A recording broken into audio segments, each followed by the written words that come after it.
दिल्ली की ठंड पूरे भारत में मशहूर है। कड़कड़ाती ठंड में शहर एक अलग ही रूप ले लेता है, लेकिन इसी ठंड के साथ आता है घना कोहरा, जो पूरी दिल्ली को एक चादर की तरह ढक देता है। पर क्या हो अगर यही कोहरा अपने साथ कुछ ऐसा लाए जो आपकी जिंदगी हमेशा के लिए बदल दे। ये कहानी है याविन और उसके दोस्तों की।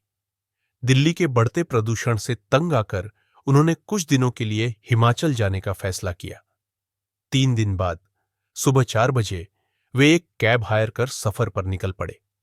उनके ड्राइवर का स्वभाव बहुत खुशमिजाज था, जिससे कुछ ही देर में सबकी उससे दोस्ती हो गई। करीब 4 घंटे के सफर के बाद जब सुबह के 8 बजने को थे, तभी गाड़ी के सामने एक घने कोहरे की चादर दिखी। कोहरा इतना घना था कि आगे कुछ भी देख पाना नामुमकिन था। तभी याविन ने देखा कि उनका हंसमुख ड्राइवर अचानक से बहुत गंभीर हो गया था, जैसे कि किसी अनजाने डर से कांप रहा हो। याविन ने ड्राइवर को दिलासा देते हुए कहा, भाई, टेंशन मत लो, धीरे धीरे गाड़ी निकाल लेंगे।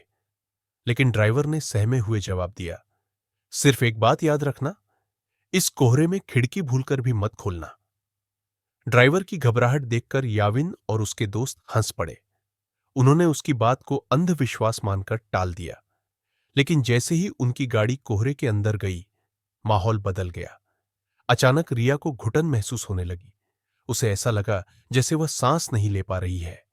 घबराकर उसने खिड़की खोल दी और बाहर सिर निकालकर सांस ली। लेकिन जैसे ही उसने खिड़की खोली, कोहरा गाड़ी के अंदर आने लगा। कुछ सेकंड बाद जब रिया ने गाड़ी के अंदर देखा, तो उसके होश उड़ गए। गाड़ी के अंदर कोई नहीं था, ना याविन, ना रवि, ना ड्राइवर। रिया पूरी तरह अकेली थी, जबकि गाड़ी अब भी सड़क पर चल रही थी। डर से कांपते हुए उसने दरवाजा खोलने की कोशिश की, लेकिन दरवाजा अंदर से लॉक था। तभी उसे महसूस हुआ कि कोई उसके पीछे खड़ा है। हिम्मत करके जब उसने पीछे मुड़कर देखा, तो उसकी रूह कांप गई।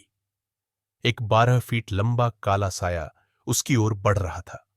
अचानक किसी ने रिया को जोर से धक्का दिया और वह बेहोश हो गई। जब उसकी आंखें खुली, तो वह फिर से गाड़ी में थी। उसके सामने याविन, रवि और ड्राइवर घबराए हुए खड़े थे। ड्राइवर बार बार कह रहा था, खिड़की नहीं खोलनी चाहिए थी, नहीं खोलनी चाहिए थी।